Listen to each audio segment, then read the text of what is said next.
মিষ্টি বানানোর পর মিষ্টির ভিতরে চিনি শিরা ঠিকঠাক মতো ঢোকে না, শক্ত হয়ে থাকে। এই কমেন্টগুলো কম বেশি আমাকে সবাই করে থাকে। মিষ্টি বানানোর সময় এই সমস্যাটা কম বেশি সবার ক্ষেত্রে হয়ে থাকে। মিষ্টি বানানোর কিছু টিপস রয়েছে, সেইগুলো যদি আপনি ফলো না করেন তাহলে আপনি পারফেক্ট মিষ্টি কখনোই বানাতে পারবেন না।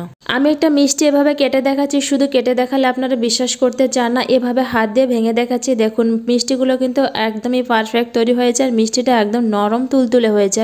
দিয়ে দিচ্ছি 1 কাপ গুঁড়া দুধ, হাফ কাপ ময়দা, 1/4 চা চামচ বেকিং সোডা। এবার শুকনো উপকরণগুলো খুব ভালো করে মিশিয়ে নেব। আমি এখানে ময়দা ব্যবহার করেছি, আপনারা চাইলে আটাও ব্যবহার করতে পারেন।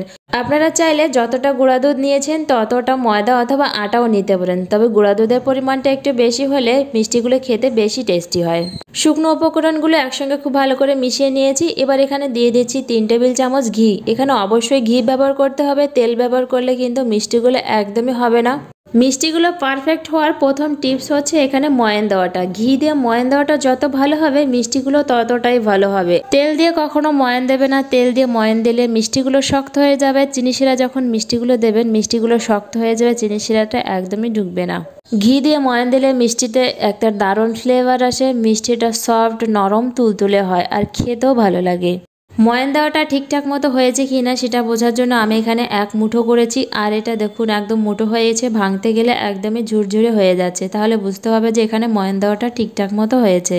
1 কাপ দুধ দিয়ে মিষ্টির ডোটাকে মেখে নেব, আর 1 কাপ দুধ আমি পুরোটাই একসাথে দিয়ে দিয়েছি, তাহলে মিষ্টির ডোটা পারফেক্ট মাখা হবে। আর এভাবে যদি আপনারা দিতে না চান তাহলে মাখতে থাকবেন আর অল্প অল্প দুধ দিতে থাকবেন, এভাবেও মেখে নিতে পারেন। মিষ্টির ডোটা মেখে রাখার পর কিছু সময় পর যদি শক্ত থাকে তাহলে ডবল আবারও দুধ দিয়ে মিষ্টির ডোটাকে মেখে রাখি। এই ভুলটা আমরা সবাই কম বেশি করে থাকি, এই ভুলটা কখনোই করা যাবে না। এই ভুলটা করলে কিন্তু মিষ্টি একদমই পারফেক্ট হবে না।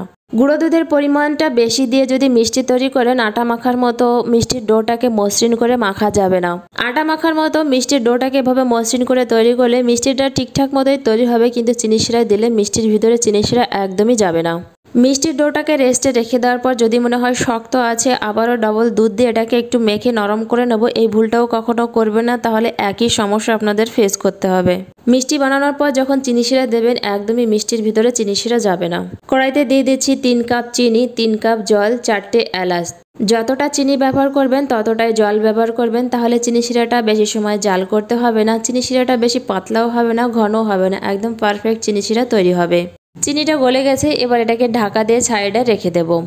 প্যানে দিয়ে দিচ্ছি তেল, তেলটা এদিকে গরম হতে থাক। আমি এখানে লো ফ্লেমে রেখেছি আর এদিকে আমি হাতে সামান্য তেল লাগিয়ে এখান থেকে কিছুটা পরিমাণে মিষ্টির ডো নিয়ে গোলাপজামুনের শেপ দিয়ে দেব।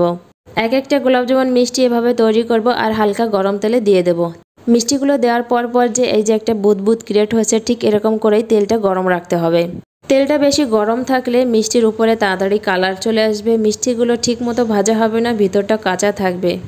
মিষ্টিটা এখনও অনেকটা নরম আছে, তাই পেঁচুলার সাহায্যে আলতোভাবে এভাবে নাড়াতে হবে আর মিষ্টিগুলোকে ভেজে নিতে হবে। এই যে মিষ্টিগুলো দেখতে পাচ্ছেন এভাবে আমি হাত দিয়ে দেখাচ্ছি, মিষ্টিগুলো যদি বেশি তেলে ভাজেন তাহলে নিজের থেকে মিষ্টিগুলো ঘুরে যাচ্ছে।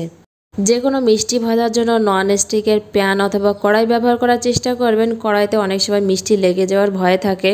পেঁচুলার সাহায্যে যদি এভাবে উপর দিয়ে নাড়াচাড়া করা হয় তাহলে মিষ্টিগুলো সমানভাবে ঘুরতে থাকে আর সমানভাবে ভাজা হয়, কালারটাও ঠিকঠাক মতো চলে আসে।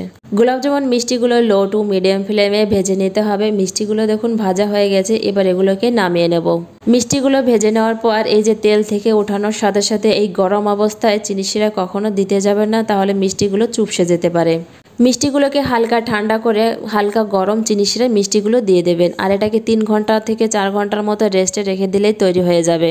এখানে ছোট্ট একটা টিপস শেয়ার করি, সবগুলো মিষ্টি চিনি শিরায় দেওয়ার আগে প্রথমে একটা মিষ্টি চিনি শিরায় দিয়ে দেখবেন মিষ্টিটা চুপসে যাচ্ছে বা চিনি শিরাটা ঠিকঠাক মতো মিষ্টির ভিতরে যাচ্ছে কিনা।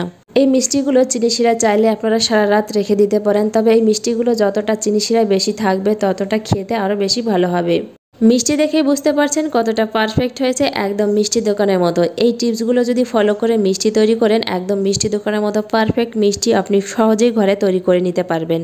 মিষ্টি তৈরি করার পর আপনি নিজেই বিশ্বাস করতে পারবেন না এত সহজে মিষ্টি তৈরি করা যায়। আর এই মিষ্টি একবার খেলে আর কখনোই মিষ্টি দোকান থেকে মিষ্টি কিনে খেতে চাইবেন না। একটা মিষ্টি আমি কেটে দেখাচ্ছি, দেখুন কতটা পারফেক্ট হয়েছে, ভিতরটা একদম নরম তুলতুলে হয়েছে, পুরো চিনি শিরাটা মিষ্টির ভিতরে ঢুকে গেছে। আমি হাত দিয়েও ভেঙে দেখাচ্ছি, অনেকেই বিশ্বাস করতে চায় না। ভিডিওটি ভালো লাগলে লাইক, কমেন্ট, শেয়ার করে দেবেন।